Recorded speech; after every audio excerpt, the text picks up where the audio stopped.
On one occasion, it must have been a month or so after Gregor's metamorphosis, and there was surely no more cause for his sister to get agitated about Gregor's appearance. She came in a little earlier than usual and saw Gregor staring out of the window, immobile, almost as though set up on purpose to give her a fright.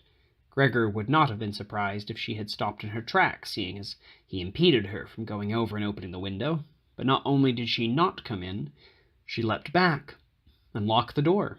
A stranger might have supposed that Gregor had been lying in wait for her to bite her. Naturally, Gregor straightway went and hid under the sofa, but he had to wait till noon for his sister to reappear, and then she seemed more agitated than usual. From that he understood that the sight of him was still unbearable to her, and would continue to be unbearable to her, and that she probably had to control herself so as not to run away at the sight of that little portion of his body that peeped out from under the sofa.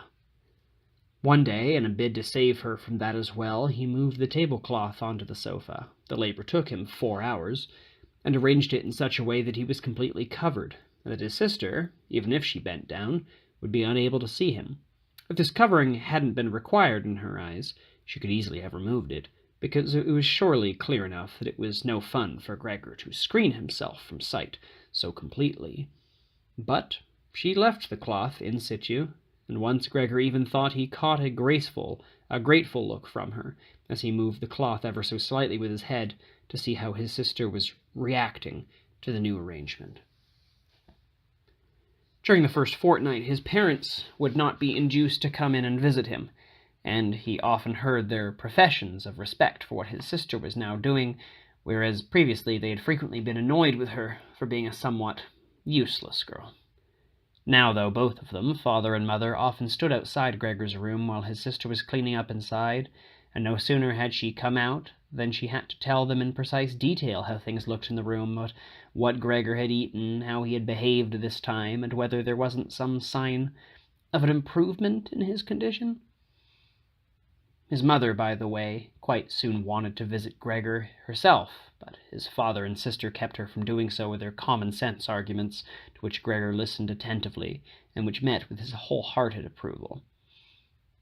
Later on, it took force to hold her back, and when she cried, "Let me see Gregor, after all, he is my unhappy son. Won't you understand that I have to see him?" Then Gregor thought it might after all be a good thing if his mother saw him. Not every day, of course, but perhaps as often as once a week. She did have a much better grasp of everything than his sister, who for all her pluck was still a child, and ultimately had perhaps taken on such a difficult task purely out of childish high spirits. Before very long, Gregor's desire to see his mother was granted.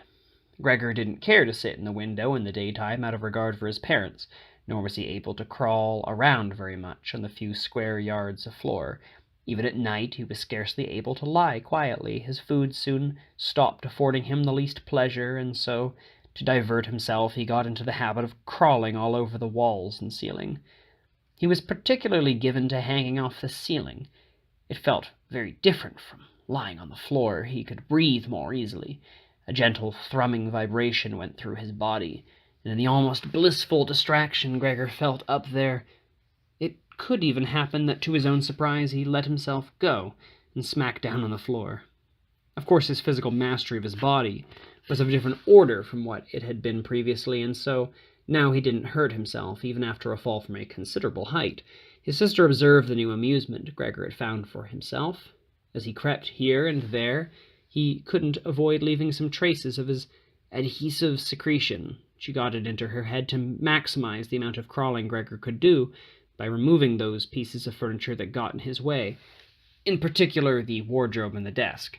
But it was not possible for her to do so unaided. She didn't dare ask her father for help. The maid would certainly not have helped, because while this girl of about 16 had bravely stayed on after the cook's departure, she had also asked in return that she might keep the kitchen locked, and only have to open it when particularly required to do so. So, Gregor's sister had no alternative but to ask her mother on an occasion when her father was away. Gregor's mother duly came along with cries of joy and excitement, only to lapse into silence outside Gregor's door. First, his sister checked to see that everything in the room was tidy. Only then did she allow her mother to step inside. In a very great rush, Gregor had pulled the tablecloth down lower, with more pleats, and the whole thing really had the appearance of a cloth draped casually over the sofa. He also refrained from peeping out from underneath it. He declined to try to see his mother on this first visit. He was just happy she had come.